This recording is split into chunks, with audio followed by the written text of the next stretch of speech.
I stared at my phone, frozen, unable to breathe properly. The message was short, cruel, and piercingly final. Don't come to the wedding. You and your kids just make things awkward. My hands shook, and I reread it 3 times, hoping somehow my eyes were deceiving me, that this couldn't possibly be real. But it was. Every word hit me like a punch, dragging up memories I had buried for years. I felt the familiar sting of humiliation settle deep in my chest, like a weight I'd carried since childhood. I thought about all the birthdays they ignored, the achievements they downplayed, the endless favoritism toward my sibling that left me feeling invisible. How could a mother send a text like this to her own child? My anger flared, hot and raw, mingling with disbelief. I could see it now, the casual cruelty disguised as concern, the subtle jabs over decades. I had always tried to be the bigger person, to forgive, to keep the peace. But peace had never existed here. It had always been one-sided. My kids, innocent and unaware, didn't deserve this either. I felt the burning shame, the helpless fury of being rejected not for what I did, but for who I was in their eyes. I thought about walking away quietly, as I always did, but a tiny voice inside whispered, "Not this time. Not again." I clenched my fists. And in that moment, I realized this was the spark that could ignite everything I had been holding back. They didn't expect me to fight back. They never did. And maybe, just maybe, that would be their first mistake. I remember sitting at the kitchen table, my drawing clutched in my small hands, waiting for my mom to look up from her newspaper and say something, anything.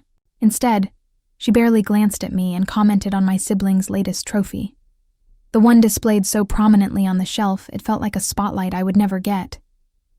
I learned early that my accomplishments were invisible, that praise was reserved for the golden child. Birthdays were the worst. Hers were always over the top for my sibling, while mine were quietly acknowledged, if at all.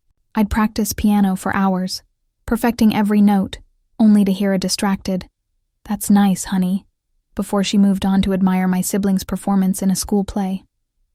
I carried this pattern into every memory. Family dinners where my ideas were dismissed, compliments always skewed toward someone else, and casual remarks that cut deeper than any insult. "Maybe you should try harder to be like your brother." I internalized it, believing I wasn't enough, that no matter how hard I tried, love and approval were conditional and scarce. And yet, I never understood why. The favoritism wasn't just blatant. It was woven into everyday life, quiet but unmistakable.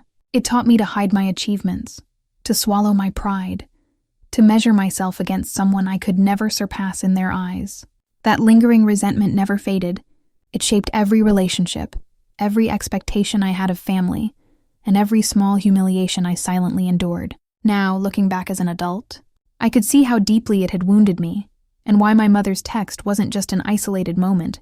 It was decades of familiar rejection wrapped into a few cold words. I picked up my phone, my thumb hovering over my mother's name, heart pounding with a mix of hope and dread. I told myself I wasn't going to let anger dictate my response. I wanted clarity, an explanation, maybe even a chance to make peace. "Mom," I began cautiously, voice trembling, "I just got your message. Can we talk?" The line clicked, and her voice, cool and clipped, cut through me. "There's nothing to talk about. You and the kids simply don't fit in there. It's easier this way."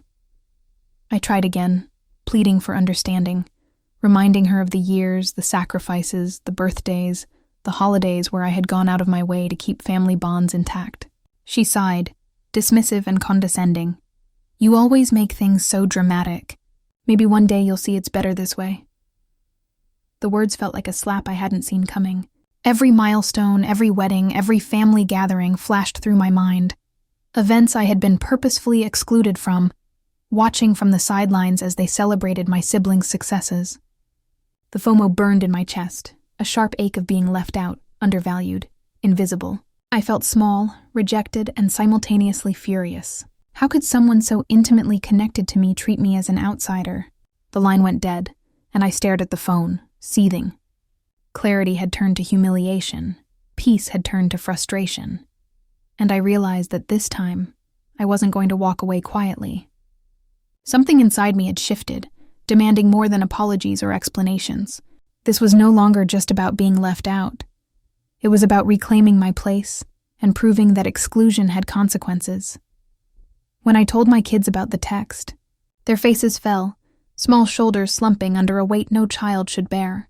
My youngest burst into tears, asking why Grandma hated them, why they couldn't be included in something so important. My older one clenched fists, jaw tight, eyes blazing with confusion and anger, struggling to understand how family could be so cruel. Their pain stabbed me, sharper than any insult aimed at me. I felt a wave of guilt wash over me. Guilt for failing to shield them. For every moment they'd been made to feel unworthy by the very people who should have cherished them. Anger coiled in my stomach, hot and relentless. How dare they treat my children like outsiders? How dare they dismiss the love and effort we brought into this family? I promised myself then, silently but fiercely, that I would not let this humiliation stand. They wouldn't get away with it. I would find a way to turn this rejection into something they'd never see coming. To show my kids and my family that cruelty has consequences, and that our worth could never be dictated by those who refuse to see it. I sat at my kitchen table that night with a notepad and a quiet, furious kind of focus I hadn't felt in years.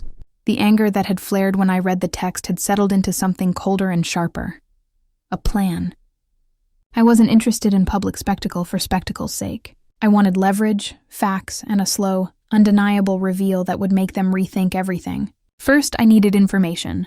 I started by scrolling through old family photos, social profiles, and public posts, looking for patterns, what they celebrated, what they erased, and moments that could be reframed.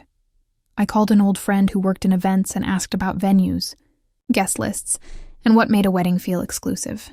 "You'd be surprised what a well-placed name or a quiet RSVP can do," she said, and I felt my pulse quicken. I wasn't planning to crash their party. I was planning to redirect attention. I began attending community events where my sister's circle gathered, pretending to run into acquaintances, taking notes on conversations, learning which charities and contacts mattered to them. I also did practical research, legal basics, small estate details, public filings that might explain sudden shifts in behavior. There were hints in business pages that suggested the family's pride had cracks. I made discreet calls to former colleagues and a lawyer I'd consulted years ago, asking for advice on family disputes without revealing too much. Each conversation added pieces to a map I was drawing, and slowly the map stopped feeling like wishful thinking and started to look like a route I could follow. At the same time, I rebuilt alliances. I reached out to cousins I'd drifted from, not with guilt, but with curiosity. Over coffee, memories surfaced, forgotten favors, small betrayals, moments people had quietly resented. People were hungry for someone to acknowledge the truth. I listened more than I talked, and they began to confide. Those confidences became threads I could pull later. One cousin admitted he'd long suspected decisions were made to protect a facade rather than family. Another offered to introduce me to someone who kept records of community donations and event sponsorships. There were strategic moves, too. I polished my resume and updated my profiles, not to flaunt, but to document.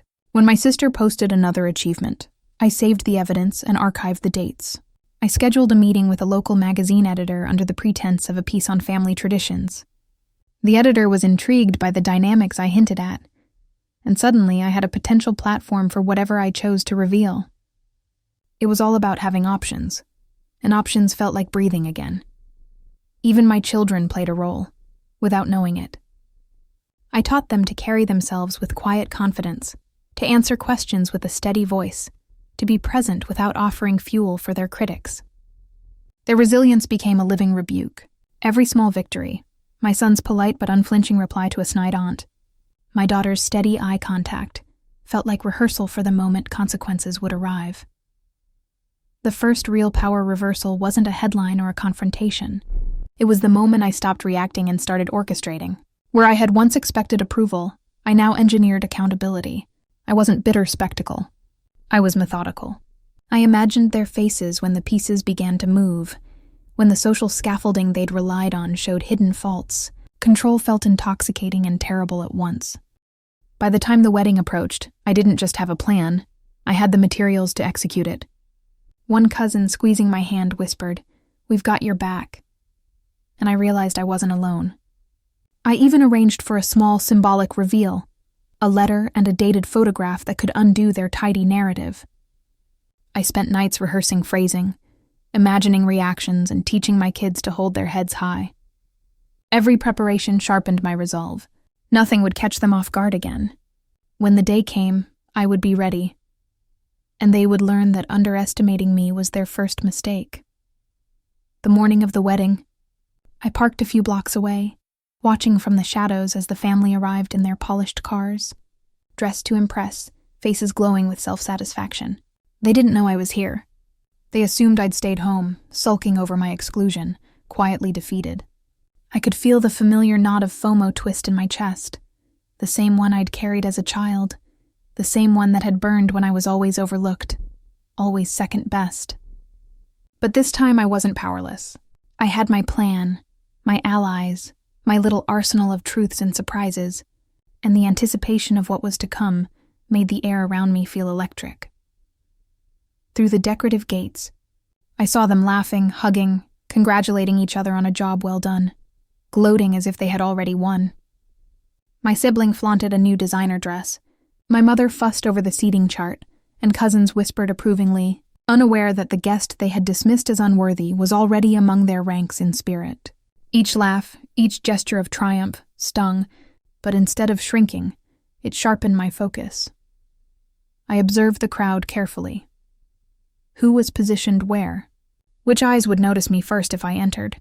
Which conversations could be influenced by a timely revelation? Every small detail mattered, every glance and handshake a potential opportunity. My children, dressed neatly, played near my side, unaware of the storm brewing, but they mirrored my poised readiness. I imagined their pride if they saw me step forward at the perfect moment, commanding attention not through force, but through presence and timing. I traced the route through the garden and into the reception hall in my mind, identifying vantage points, moments when I could appear unexpectedly, and the subtle ways I could make the family squirm without them realizing why. Each passing minute of their celebration intensified the tension. Their triumph was loud and obvious, and the contrast between their confidence and my quiet preparation set my heart racing. The humiliation I had carried for decades was no longer mine alone. It was the spark for what was coming. I smiled grimly. They thought I was absent. They thought victory was theirs. But I was ready, and when the time came, their complacency would become the first step in their undoing. The moment came faster than I expected, yet I had rehearsed it endlessly in my mind. I stepped out of the sleek black car, its polished surface catching the sunlight, the gentle roar of the engine turning heads even before I approached the garden gates. My children walked beside me, heads high, their small hands tightly gripping mine. I wore the dress I had picked weeks ago, elegant, understated, impossible to ignore. Every step was deliberate, measured, and it felt like walking through decades of silent humiliation straight into the heart of their smug celebration. I could see them now, the sudden stiffening of shoulders, the whispers trailing off mid-sentence, the shocked glances exchanged as they tried to locate the source of the intrusion. My mother froze, a glass in her hand trembling slightly as her eyes widened in disbelief. My siblings' laughter faltering into a nervous cough. Guests paused mid-toast, mid-laughter, and a hush descended over the gathering. I let the silence stretch just long enough to taste it, feeling the surge of power in being the unexpected presence no one had prepared for. My allies, subtly positioned ahead, offered warm smiles and nods, as if acknowledging my quiet authority. They were strategically placed, each one a witness, a reminder that I had quietly built a network of support outside the family's bubble, the social scaffolding they assumed they controlled. In my hand, I held a small envelope, the first piece of symbolic leverage, a legal notice that could unsettle even the most confident family member. My children's eyes sparkled with a mixture of excitement and pride, reflecting my own satisfaction in reclaiming control. Every step I took toward the entrance amplified the tension. Conversations halted mid-sentence. Chairs shifted awkwardly. The subtle arrogance my family had worn like armor cracked under the weight of my presence. I could feel the reversal beginning, the slow shift from them being untouchable to suddenly uncertain, exposed, and vulnerable. And I knew, deep inside, that this first shock, the unexpected arrival, the quiet assertion of power, was only the beginning. From here, every move I made would be deliberate, a silent orchestration to unravel decades of favoritism, neglect, and condescension, leaving them no choice but to face the consequences of underestimating me. As the ceremony unfolded, I stayed poised, moving through the crowd with calm confidence, letting the family settle into the illusion that they were still in control. I smiled and greeted distant relatives, subtly dropping hints about recent successes, connections, and achievements that had gone unnoticed or dismissed in their world. Each word, casual in tone, carried weight. Careers launched, accolades received, opportunities seized, all quietly documented in the stories I shared, leaving them grasping at relevance. Their smug expressions wavered when they realized I wasn't just present. I was quietly, undeniably thriving. During the reception, I orchestrated small interactions designed to draw attention to their miscalculations. When a relative mentioned my sibling's new business venture, I offered a courteous, "Oh, that's interesting. I was just speaking with someone who handled a similar deal recently," implying insider knowledge and expertise. Eyes darted between me and my sibling, a flicker of discomfort betraying their composure. My mother's smile, once so confident, tightened imperceptibly, as if she sensed the subtle social shift but couldn't name it. I let my children engage in polite conversation, demonstrating the refinement, confidence, and charm that reflected well on me. Guests noticed, whispering compliments that cut silently across the family. A few long-held assumptions, their belief that we were outsiders, socially inferior, invisible, crumbled in plain sight. The power dynamics had quietly reversed. I wasn't loud or confrontational, but each observation, each understated revelation, chipped away at their arrogance. By the time the first toast came, the family's gloating faces had dimmed. They still smiled, still attempted to carry the facade of control, but the subtle humiliation had begun. They could feel the shift, even if they couldn't articulate it. Every small interaction, every casual mention of achievements, and every poised smile from my children reminded them of what they had tried to dismiss or deny. And in that quiet, almost invisible way, I knew I had begun rewriting the rules. The first layer of public vindication was mine, and the anticipation of what was still to come made my pulse race with a fierce, satisfying thrill. By the time dinner ended and the music softened, I could feel the tension coiling in the air like a living thing. I approached my mother and sibling, deliberately calm, letting my presence announce itself before I spoke. Their eyes met mine, a mixture of disbelief, irritation, and defensiveness, as though they couldn't comprehend that the ignored one had returned fully armed with dignity and purpose. "Mom," I began, voice steady, holding her gaze. "We need to talk." Her lips pressed into a thin line. "There's nothing to talk about," she replied, voice cold but wavering slightly. "You've already made your point by showing up." I let a pause hang, drawing in their discomfort, before continuing. "Showing up? Mom, this isn't just about arriving. It's about every time I've been dismissed, every birthday, every achievement you ignored, every favor I offered without acknowledgement. Do you think your favoritism and cruelty left me invisible? It didn't, and it doesn't anymore." My sibling scoffed, stepping slightly forward, tone sharp. "You think making a scene changes anything?" I shook my head, letting a quiet fury simmer beneath my calm. "No," I said. "This isn't a scene. It's the truth. For years I stayed quiet, swallowed the humiliation, tried to maintain peace. But peace only existed when I accepted your judgment. I won't anymore." I could see the subtle cracks forming, the defensive gestures, the tight jaws, the unease in their eyes. I continued, weaving in details only someone who had endured their cruelty would know. The overlooked piano recital, the ignored awards, the whispered conversations in the hallways where they celebrated one sibling while diminishing another. You built your world on the illusion that we were beneath you, that exclusion and condescension were harmless, I said, voice rising but controlled. But the world outside doesn't see it that way, and neither do I. I have proven that your smallness does not define us. My mother's hands trembled slightly as she opened her mouth, trying to assert control, but I anticipated it. "Save it," I said gently but firmly. I don't need apologies. I need recognition that this stops now.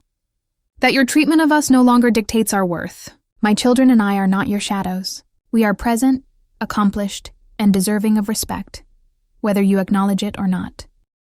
My sibling's face paled, a mix of anger and disbelief, realizing that their smug confidence had crumbled under the weight of truth and dignity. I watched their posture shift, the slow sag of dominance fading into vulnerability. It was quiet but undeniable. The emotional defeat, the collapse of their assumed superiority. I felt a surge of release, the culmination of years of repression, humiliation, and silent endurance. I looked at my children, their eyes wide and proud, reflecting the empowerment I had silently cultivated in them. I took a deep breath, letting the moment linger, letting them absorb the reality that cruelty has consequences, and silence does not equate to weakness. The room held its collective breath, the family stunned into recognition, the scales finally tilting toward justice, and in that charged silence, I realized that the long-awaited reckoning had arrived, not through anger or shouting, but through truth, presence, and the unyielding assertion of our worth. Just when I could feel the tension settling after the confrontation, I reached into my bag and pulled out an envelope, deliberately turning it so the family could see the embossed legal seal. My mother's eyes flickered, a brief crack of recognition that something significant was coming. My sibling leaned forward, curiosity and unease mingling on their face, unaware of the storm about to hit. I held the envelope loosely, as if it were nothing more than a casual accessory, letting anticipation build before speaking. "This," I said calmly, voice carrying through the room, "is the document that outlines the terms of the estate. Finalized and legally binding." My words hung in the air, a stark contrast to the celebratory murmurs that had filled the hall minutes before. Their expressions shifted instantly: confusion, shock, disbelief.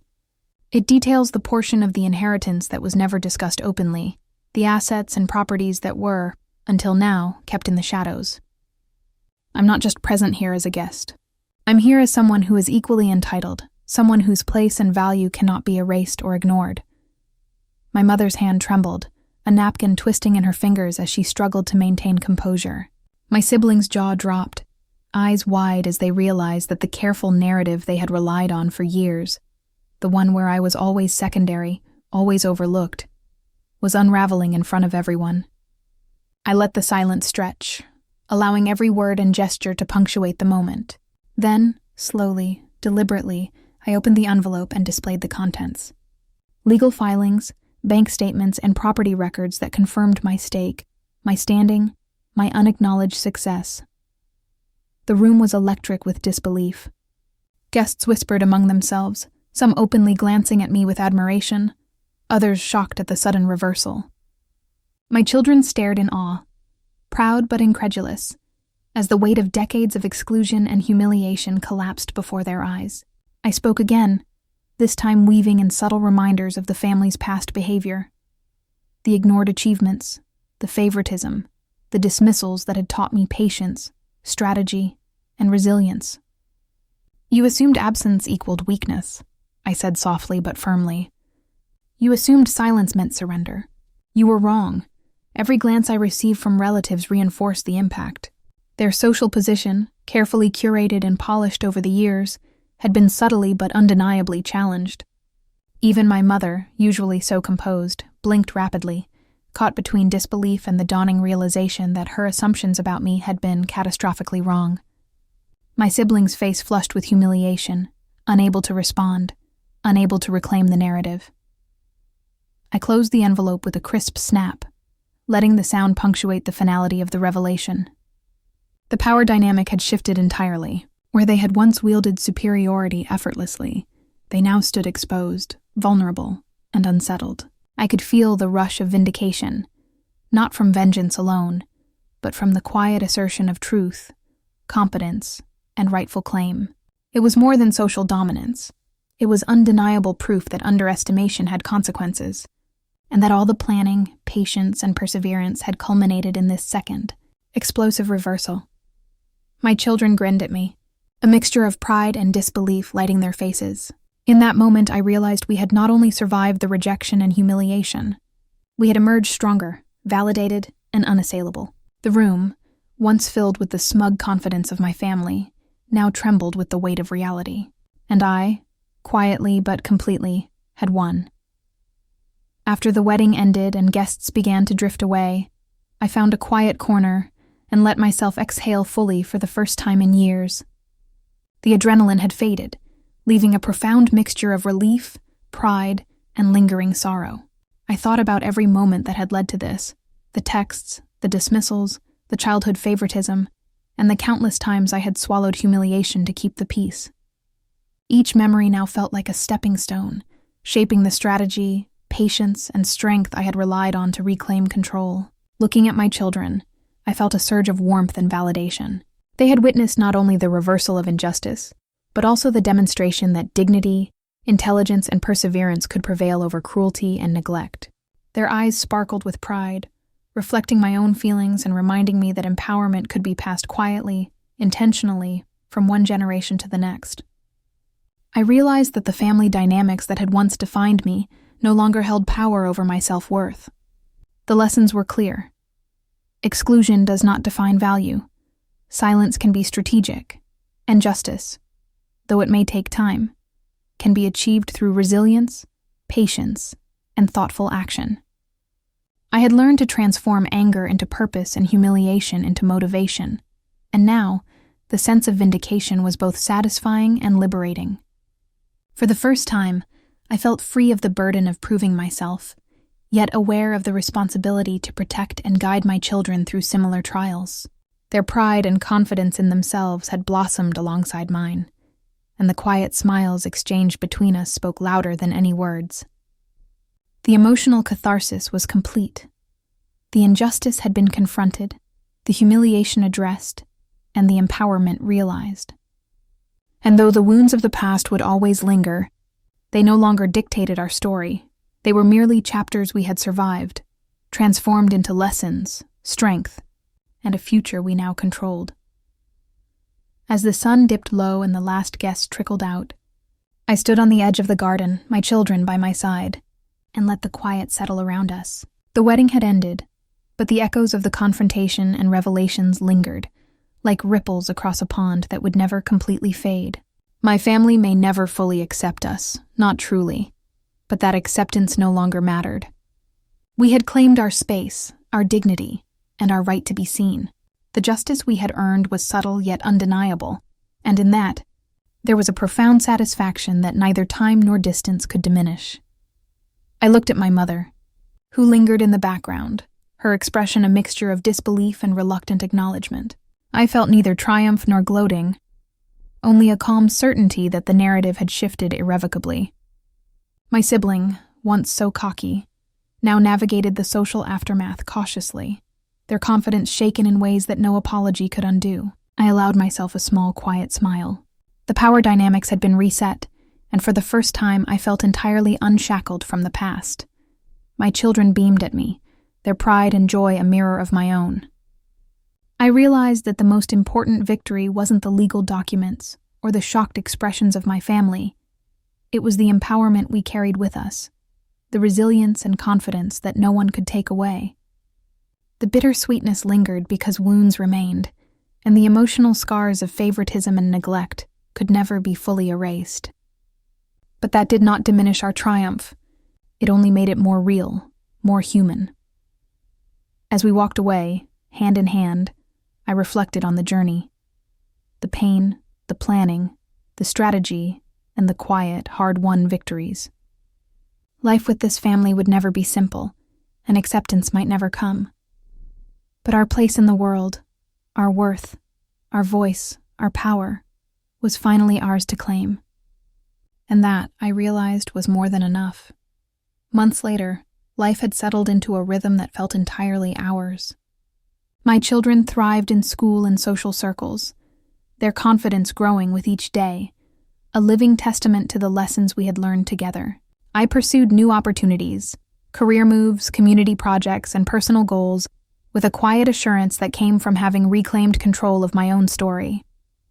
Occasionally, news of my family's reactions reached me. Whispers of surprise, grudging respect, and subtle acknowledgement that underestimating us had been a mistake. We never sought their approval. Yet their shifts reminded me that actions have consequences. The past remained a shadow, but it no longer defined our path.